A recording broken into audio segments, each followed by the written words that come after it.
अब नहीं लगाने होंगे थाने के बार बार चक्कर, जानिए नए कानून से क्या होगा असर। पुलिस चौकी या थाने में अपनी शिकायत दर्ज कराने के बाद अब आपको बार बार उसके चक्कर नहीं लगाने होंगे। जी हाँ, सरकार के नए कानून में अब खुद पुलिस 90 दिन के अंदर पीड़ित को बता देगी कि उसके केस की जांच कहां तक पहुंची है। केंद्र सरकार ने अंग्रेजों के जमाने के 163 साल पुराने कानून में कई बड़े बदलाव किए हैं। शिकायत दर्ज कराने या अपने केस की जानकारी के लिए थाने के चक्कर लगाना अब गुजरे जमाने की बात होगी। जल्द ही आने वाला नया कानून आपकी कई मुश्किलें आसान कर देगा। अपराध के पीड़ित को 90 दिनों के अंदर जांच की प्रगति के बारे में खुद पुलिस जानकारी देगी। यही नहीं, नए भारतीय नागरिक सुरक्षा संहिता में हर पुलिस स्टेशन में किसी भी गिरफ्तारी की सूचना देने के लिए पुलिस अधिकारियों को नामित किया गया है। सरकार 3 नए कानून ला रही है। ये तीनों कानून आपराधिक हैं जो सबसे ज्यादा इस्तेमाल होते हैं। कुछ कानून तो नए सिरे से लिखे गए हैं, यानी नाम के साथ उसका काम भी बदला गया है। पहले का आईपीसी यानी इंडियन पीनल कोड 1860 अब भारतीय न्याय संहिता 2023 होगा। ऐसे ही सीआरपीसी यानी क्रिमिनल प्रोसीजर कोड अब भारतीय नागरिक सुरक्षा संहिता होगा और भारतीय साक्ष्य कानून यानी इंडियन एविडेंस एक्ट 1872 अब भारतीय साक्ष्य अधिनियम 2023 होगा। सरकार के मुताबिक नए कानून को लाने से पहले 18 राज्यों, 6 संघ शासित प्रदेशों, सुप्रीम कोर्ट, 16 हाई कोर्ट, 5 न्यायिक अकादमी, 22 विधि विश्वविद्यालय, 142 सांसद, लगभग 270 विधायकों और जनता ने इन नए कानूनों पर अपने सुझाव दिए थे। 4 सालों तक इस कानून पर गहन विचार विमर्श के बाद इसे तैयार कर संसद में पेश किया गया। राष्ट्रपति की मंजूरी के बाद इसे लागू कर दिया जाएगा। अंग्रेजों के जमाने में आईपीसी इंडियन पेनल कोड को लॉर्ड मैकॉले ने लिखा था। 1860 के आईपीसी की जगह भारतीय न्याय संहिता क्यों? कई कानून में बदलाव की मांग लंबे समय से की जा रही थी। कुछ कानून तो ऐसे हैं जिनकी आज उपयोगिता भी खत्म हो गई है। देश के सबसे चर्चित कानून आईपीसी में 511 धाराएं हैं, लेकिन इनमें से 155 धाराएं अब कम होंगी, जिसका प्रस्ताव नए कानून में रखा गया है। यानी सब मिलकर अब नए कानून में 356 धाराएं ही होंगी। 176 धाराओं में बदलाव किया जा रहा है। 22 धाराएं हटाई जा रही हैं, 8 धाराएं जोड़ी जा रही हैं। मुख्य बदलाव का अगर जिक्र करें तो वो है दफा 302, जिसे आप अक्सर फिल्मों में भी सुनते रहे हैं। इसमें हत्या के केस में मौत की सजा दी जाती है। नए कानून में ये दफा अब 101 हो जाएगा। धारा 420 भी आपने काफी सुना होगा। अक्सर इसे चीटिंग या धोखाधड़ी के मामले में बोला जाता है। ये धारा अब 316 हो जाएगी। धारा 120 भी, जिसे आपराधिक साजिश के लिए इस्तेमाल किया जाता है, उसका नंबर भी बदल गया है। अब वे 61वें नंबर पर होगी। जब भी कहीं दंगा या बवाल होता है तो पुलिस तुरंत धारा 144 लगा देती है। सीआरपीसी में धारा 144 भीड़ जमा होने से रोकने के लिए लगाई जाती है। भारतीय नागरिक सुरक्षा संहिता बीएनएसएस में अब ये 163 हो जाएगी। नए कानून से बदलाव क्या होगा?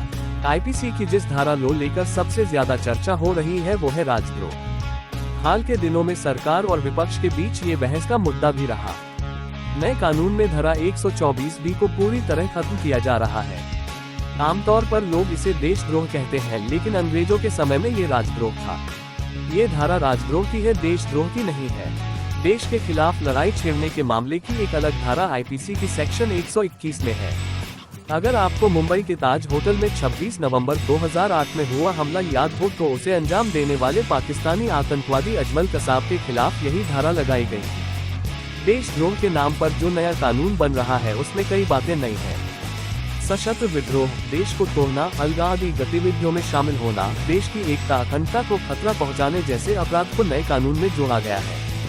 ये नया कानून अब सेक्शन 150 होगा। नए कानूनों में महिलाओं और बच्चों के खिलाफ अपराधों में सजा को प्राथमिकता दी गई है। छोटे अपराधों के लिए सामुदायिक सेवा के दंड को नए कानून में शामिल किया गया है। यानी कोई छोटी मोटी चोरी जैसे मामलों में पकड़ा जाता है तो उसे बड़ी सजा देने की जगह कहा जाएगा, जाओ समाज के लिए कुछ अच्छा काम करो। उसे काम बता दिया जाएगा। ये पहली बार शामिल किया जा रहा है। नए कानून में गैंगरेप के दोषियों को 20 साल से लेकर उम्र कैद तक की सजा का प्रावधान है। नाबालिग से बलात्कार पर इसे सख्त करते हुए मौत तक की सजा कर दिया गया है। शादी या नौकरी का झांसा देकर रेप करने पर अलग से सजा का प्रावधान है। मॉब लिंचिंग केस में 7 साल से उम्र कैद तक की सजा है। यानी अगर भीड़ में कोई किसी को पकड़कर मारता है तो उसे अलग कानून में अब रखा गया है। अभी तक धारा 302 में ही ऐसे केस को शामिल किया जाता था। मामले में जल्द कार्रवाई के लिए जो जीरो एफआईआर की सुविधा है, उसमें अब कुछ बदलाव किया गया है। केस पर जल्द कार्रवाई के लिए अब जिस थाने का केस होगा वहां जीरो एफआईआर 15 दिन के अंदर भेजनी होगी। जीरो एफआईआर का मतलब है आप राज्य के किसी भी शहर या थाने में जाकर अपना एफआईआर दर्ज करा सकते हैं। इससे फर्क नहीं पड़ता है कि केस किस थाने या शहर का है। साल 2012 में निर्भया गैंग रेप मामले के बाद केंद्र सरकार ने देश में बढ़ते गंभीर मामलों को रोकने के लिए जीरो एफआईआर की व्यवस्था लागू करने का फैसला किया था। नए कानून में एफआईआर से लेकर पूरी प्रक्रिया तक डिजिटाइजेशन की बात कही जा रही है। हर केस में चार्जशीट 90 दिन में दाखिल करनी होगी। कोर्ट अगर चाहे तो 90 दिन इसे और बढ़ा सकता है, लेकिन 180 दिन से ज्यादा का समय नहीं मिलेगा। नए कानून में चार्जशीट मिलने के 7 दिन के भीतर आरोप तय करने की बात प्रस्तावित है। सबसे खास बात यह है कि सुनवाई पूरी होने के 30 दिन के अंदर कोर्ट को अपना फैसला सुनाना होगा, लेकिन अगर जरूरी हुआ तो इसे 7 दिन तक बढ़ाया जा सकता है।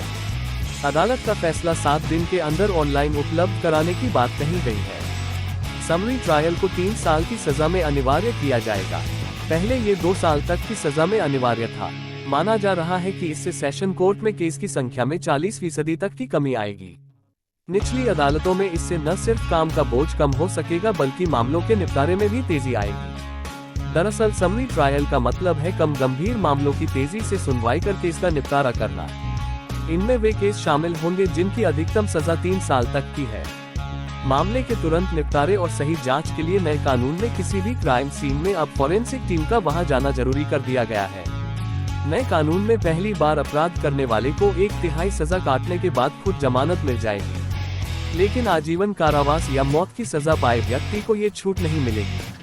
हिट एंड रन के मामले में मौत होने पर अपराधी घटना का खुलासा करने के लिए अगर पुलिस या मजिस्ट्रेट के सामने पेश नहीं होता है तो जुर्माने के अलावा 10 साल तक की जेल की सजा हो सकती है।